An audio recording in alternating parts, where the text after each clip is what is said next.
To linger, this place I cannot finger, this memory hurts, you're gone. Without you, we're lost.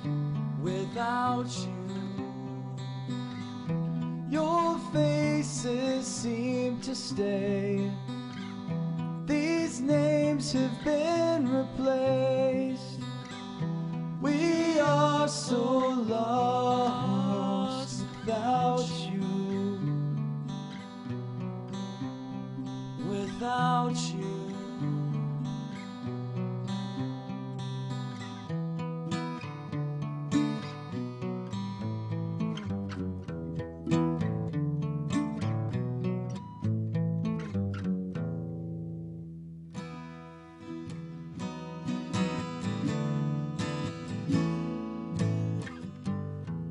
There's a plane that I climb to inside my head, and every second of time in this war that I spend. Now whenever you open the clouds to look through, see me struggling to battle this war. Battle this war. Battle this war without you.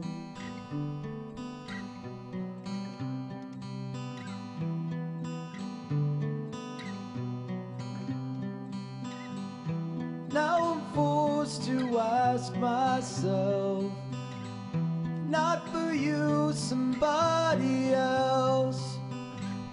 We face this living hell without you. Without you. There's no greater love for another than the man who died for his brother. I'll be another without you. Without you.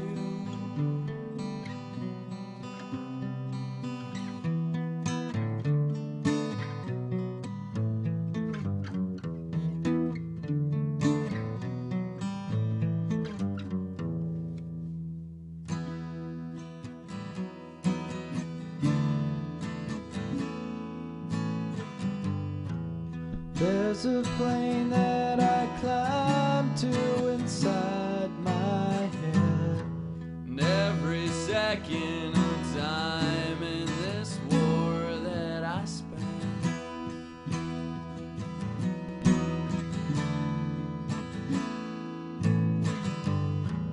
Now whenever you open the clouds to look through, see me struggling to battle this war. Battle this war. Battle this war without you.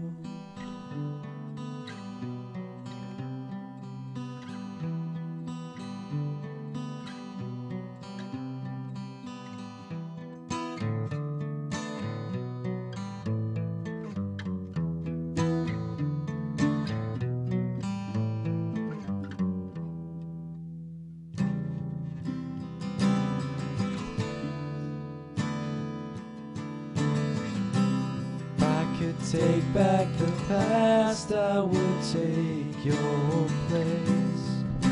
Some won't see tomorrow without you.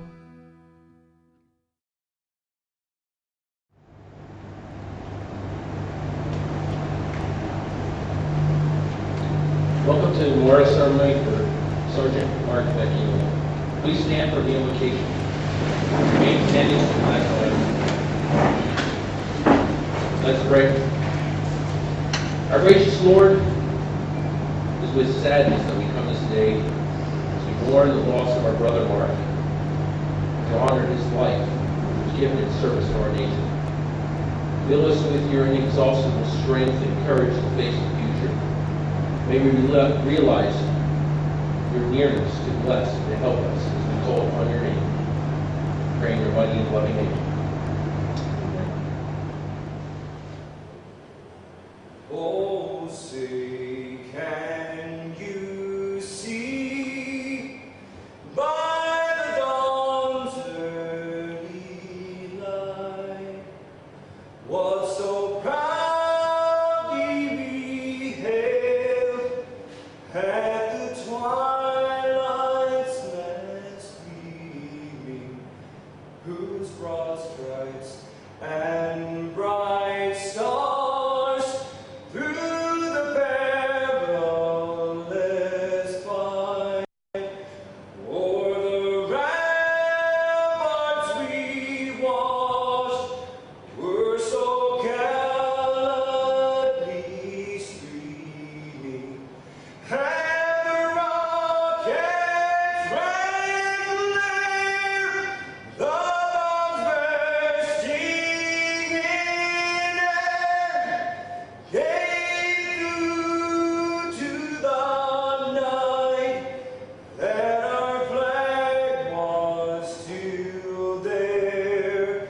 Oh, say does that star-spangled banner yet wave o'er the land of the free and the home of the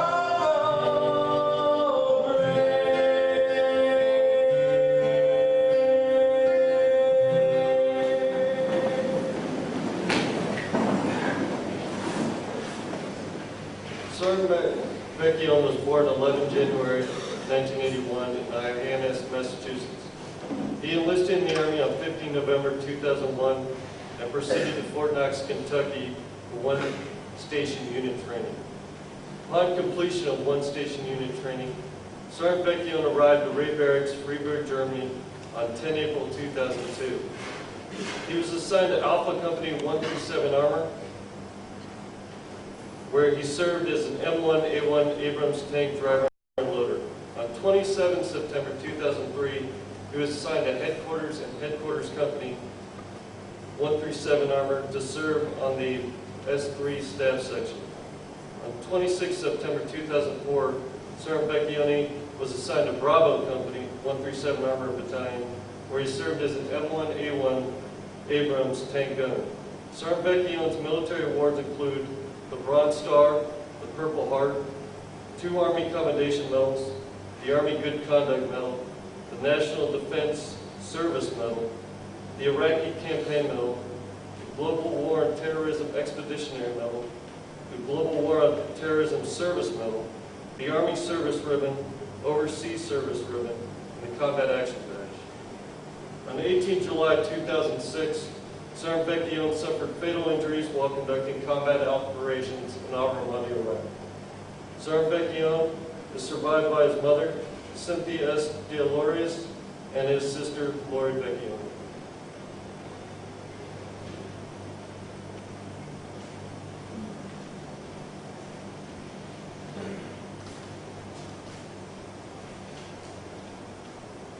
Colonel McFarland, Command Sergeant Major Graham, distinguished guests, fellow warriors.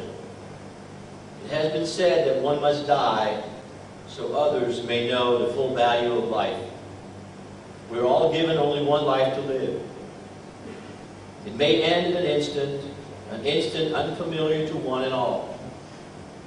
Yet it is because of this certainty of death that we place such a high regard on human life. Were we all able to live forever and experience no losses, we would never be able to fully appreciate the moments in life that make us truly happy.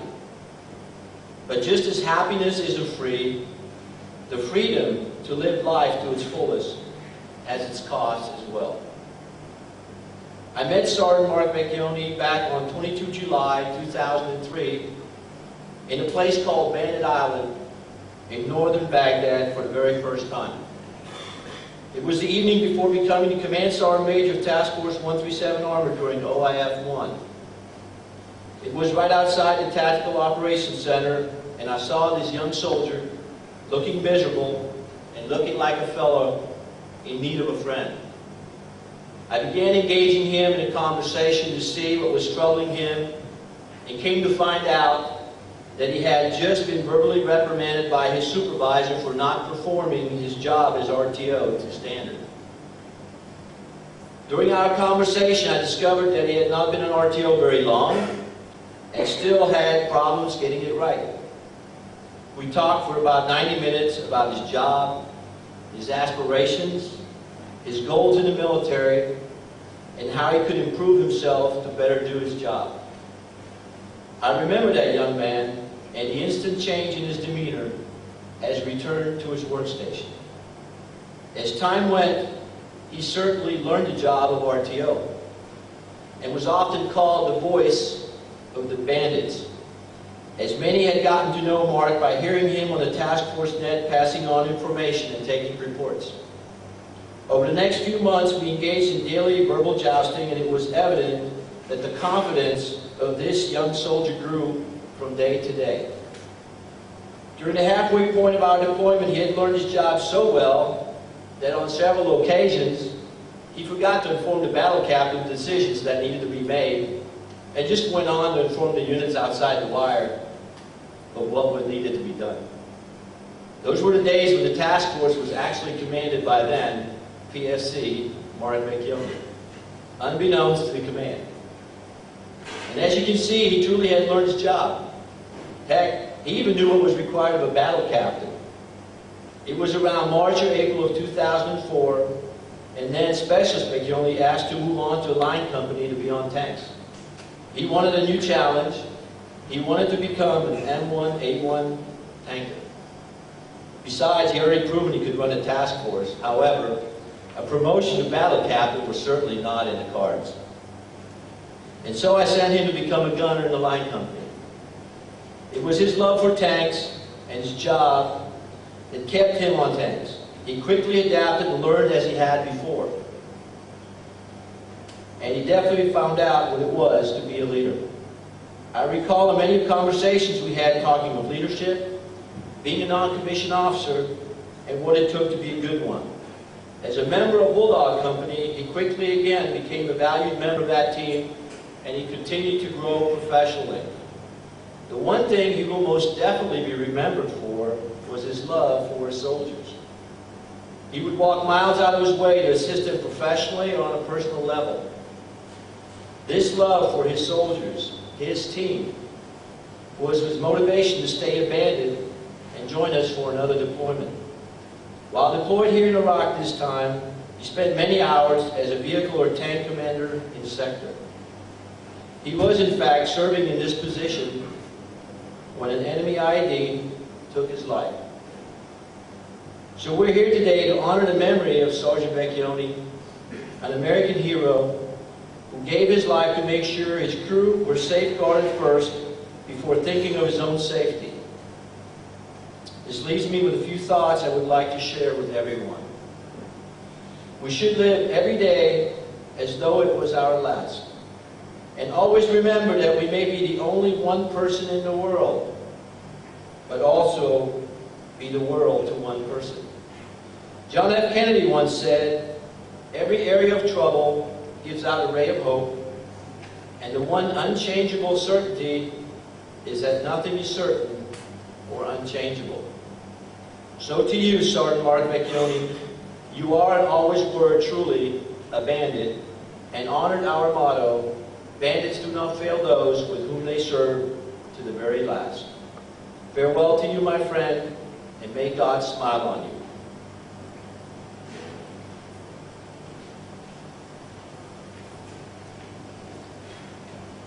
The song was written especially for Mark Vecchione.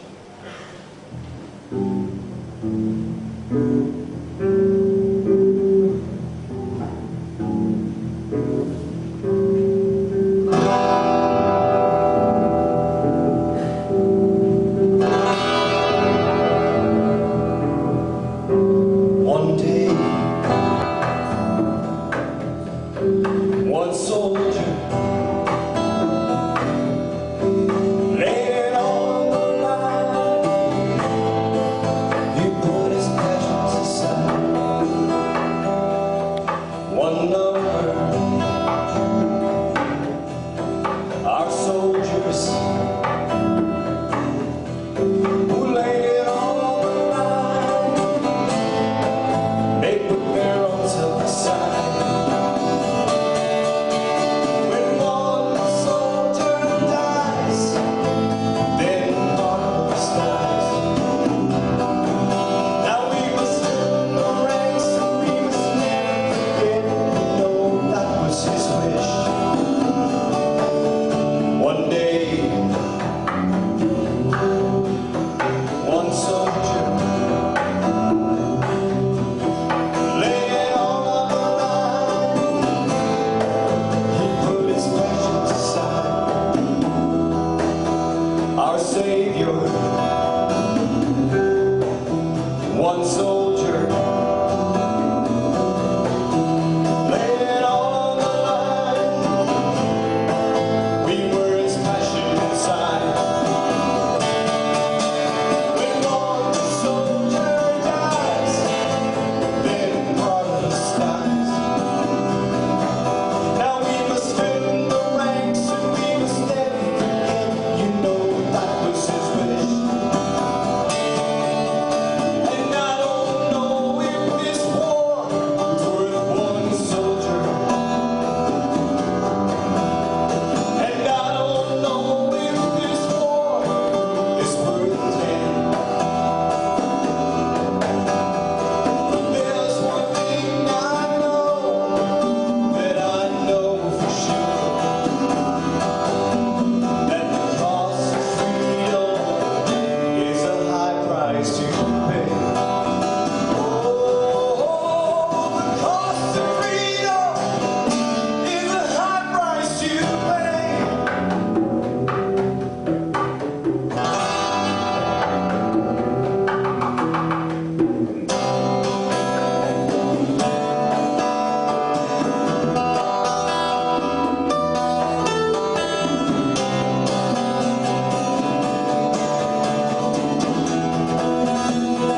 Oh, and I don't know if this war is worth one soldier. And I don't know if this war is worth 10. There's one thing I know, that I know for sure. The cost of freedom is a high price to pay. Oh, the cost of freedom is a high price to pay.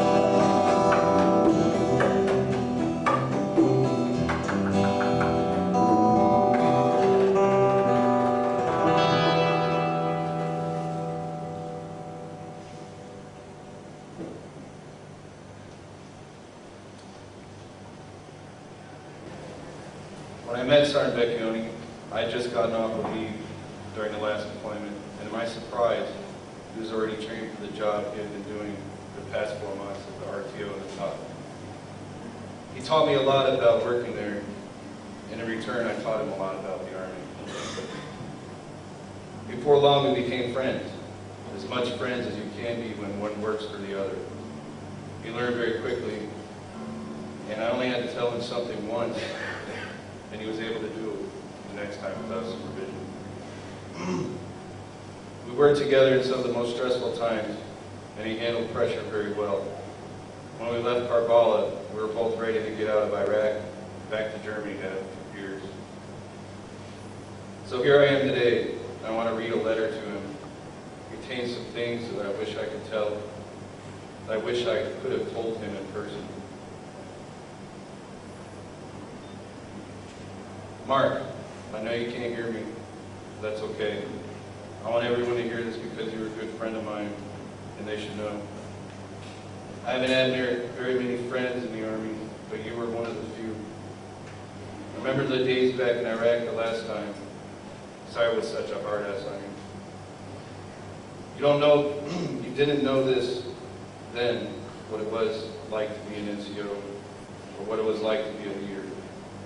I couldn't make you see the other side of anything, even I put it right there in front of you. But you quickly learned how to get on my good side, and we finally joked around together. I remember how you couldn't wait to go to the promotion board, just so you didn't have to work for me anymore. There are worse things I used to tell you. And I have to tell you now that I'm proud of you, and I will miss you, Mark. I am reading this in front of a lot of people who care for you. They wish you could be here right now. And they wish to bring you back. I wish I could drink another beer with you, my friend, and see you try to talk Italian to my wife. I'm sorry you never got to fly a helicopter, or go to Italy, or see your mother and sister again.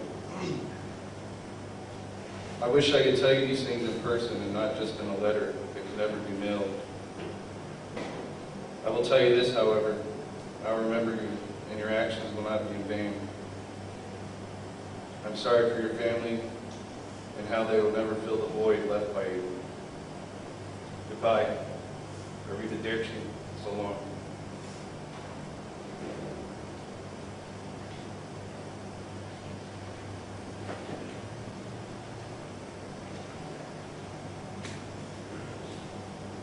Sergeant Vecchione, he was the first person to take me under his wing when I arrived at Bravo Company 147 as a fellow NCO. Coming from another branch of service, he tried to show me the ropes. We became close friends when I took the training wheel position shortly before we fly to Iraq. Sergeant Vecchione was an NCO that other NCOs use as an example to show young soldiers, young NCOs, what a good NCO should be. He was a soldier that we should all aspire to be like. He cared very much for his soldiers. He may have been firm with them at times, but he would always take the time to help them with any problem that they might have been having. Sergeant Beck was also a very charitable man. During our Family Day fundraiser, he took many pies in the face that were made of some pretty nasty stuff. But he took it with stride, and he made us all laugh. He had no problem putting out money for any fundraiser that the Bandit family was having. Sergeant Vecchione had a great love for life. He enjoyed being in Germany and experiencing all it had to offer, from its historical sites to its nightlife. He also had a great love for his family. He always told me stories about them and how much he loved spending time with them.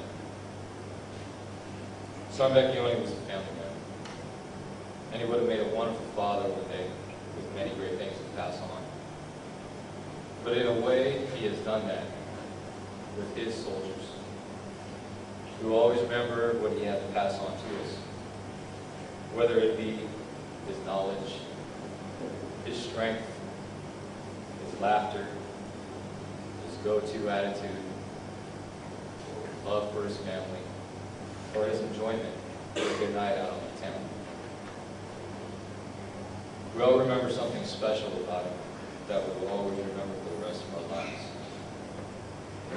Sergeant Vecchione, you will truly be missed, but never forgotten. And we know that you are right now taking your rightful place in heaven and are watching over us with great pride as we honor your memory today. Sergeant Vecchione, we love you. We'll miss you.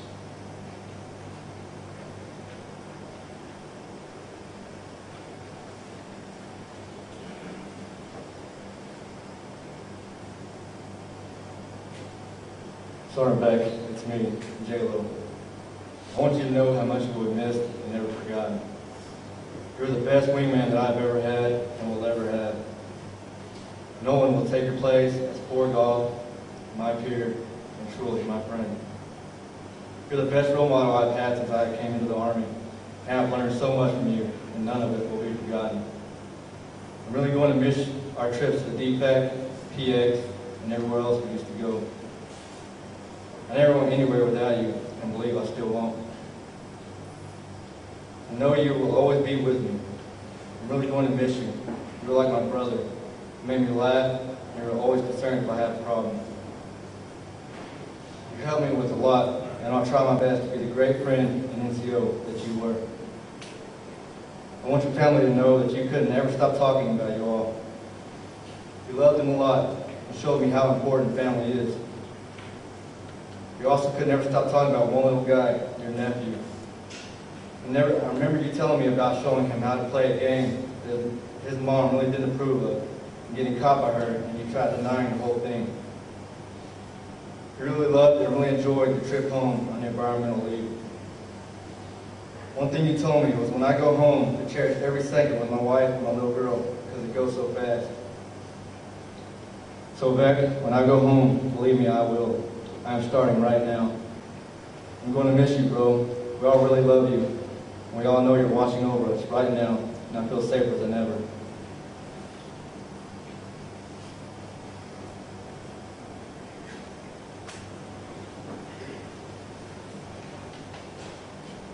Sergeant Mark Vecchione, a son, a brother, an uncle, and a soldier.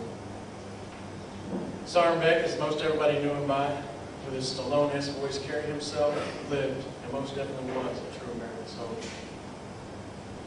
Sergeant Beck was a man of compassion, character, and great honor. He was an NCO to be envied by all others. He never put himself before his soldiers and would carry out every order and every mission in an upbeat, particular, and efficient manner. In a personal instance, I was having a major family problem. Sergeant Beck, being the NCO, the man he was, showed a lot of compassion and willingness to help the best he could. It was more than I thought was possible for an NCO in combat. At the same time, he motivated me to keep my head in the game and continue fighting. Sergeant Beck always had a joke that lightened the mood. He always had a smile on his face that would soften the hardest heart. The day Sergeant Vecchione's life was taken, I was sitting with him on an OP for 12 hours. In that 12-hour period of time, most of our conversation was based around his family. Sergeant Beck wasn't angry. He made mention of his wonderful sister and nephew many times and expressed how much they meant to him. In addition, he made mention to his other family, his Army family. This was a family he lived and fought with, and never before have I come across someone with such a love for the men he worked with. Sergeant Vecchione was very well known in the Bandit Battalion of the 1st Brigade, and everyone that knew him knew the quality of man he was. God bless the Vecchione family, and God bless Sergeant Vecchione. And while we continue to fight for a free Iraq, Sergeant Beck may not be here physically, but he will forever be in our hearts and minds. We love you, we miss you. Sergeant Beck will never be forgotten.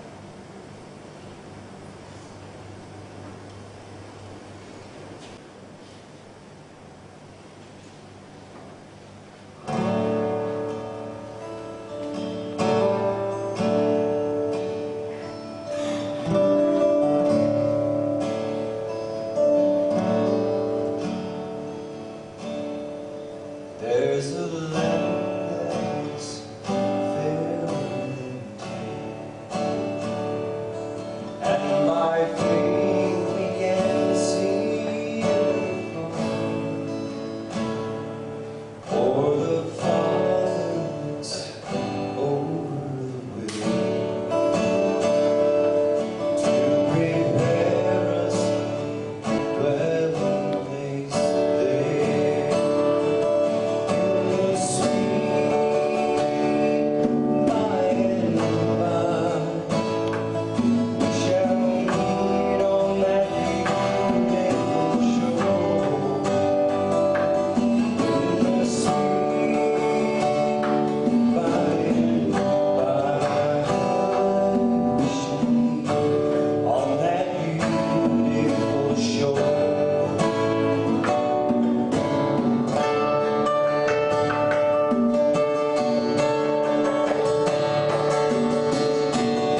remember the first time I met Mark. I was working at the TOC in Karbala, our first deployment to Iraq. We got together one day to talk. He let me know how much he really hated working in the TOC. He wanted to be back on the tank. He loved those tanks. He wanted to be out there where the action were, where the rest of his guys were. It seems like so long ago, and yet it seems like just a few weeks. He was so proud to be a soldier serving his nation, serving those back home he loved, serving here with his brothers whom he loved. You always remember him as a kind, caring person. I recently read a short book entitled The Greatest Soldier Who Ever Lived. It's a fictitious account that tells of a man whose grandfather died. His grandfather had been a veteran of World War II. And the day his grandfather died, he received a framed picture of his grandfather, which he wanted him to have. And his grandfather was in his uniform. And in this frame, in the back of the photo, there was a letter which recounted the time, among others, that he had stormed the beaches of Normandy. And he wrote, "We were all afraid, but we knew that our freedom depended upon winning this war. We were willing, and in some ways even eager, to go and get the job done. We dearly loved our country, and were willing to pay any price for its freedom." I believe that Mark loved his country as well. And he gave himself for its freedom. The book contains a quote that sticks out in my mind. It says this: "Great love will lead to great sacrifice, and great sacrifice will lead to great opportunity." When World War II ended, the United States had just come through some very difficult days. Yet out of those difficult days, there came great opportunities for the nation and its people to flourish. We all make great sacrifices to be here in Iraq, and some, like our brother Mark, have made the ultimate sacrifice. Mark had a great love for his family, his friends, and his country. Mark was a good soldier. He was willing to endure the hardships because of his great love. Jesus, in the same way, endured great hardships for you and for me. He came as a soldier to conquer sin and death and to liberate us. He was willing to face the battles of this life and die for you and me so that we could come to God. He demonstrated the most unselfish love by willingly suffering and dying for us and freeing us from sin and selfishness of this world. He truly was the greatest soldier that ever lived. Thomas à Kempis, a monk and writer, penned the famous work, The Imitation of Christ. Put it this way: "Whoever loves much does much. Those who truly love much are willing to lay it on the line for others." How do we define love? Is it just a feeling? It's much more than just a feeling. Love is something we do. Love is made visible in the words we speak and the actions we do.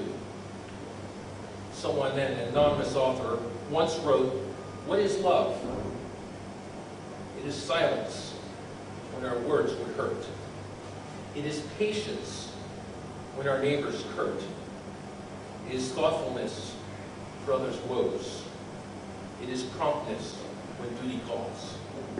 It is courage when misfortune falls. Love is being ready to do our duty when the time comes. Love is courage when things are difficult." Let's remember these words and be inspired by a greater love that calls us to a greater service to one another. Amen. Please stand for the final roll call.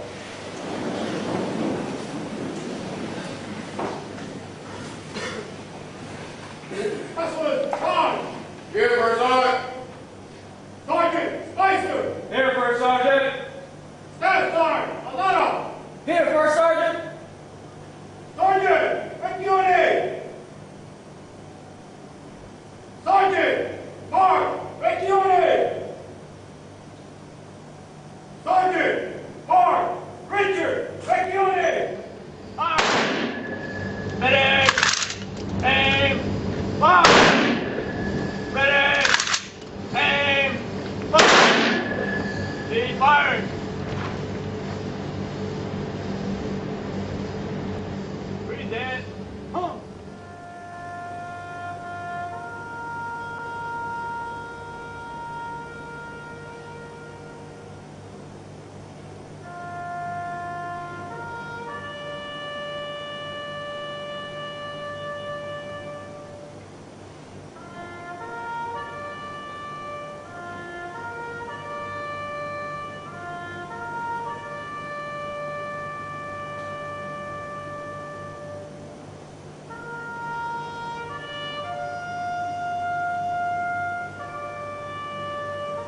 This concludes the ceremony.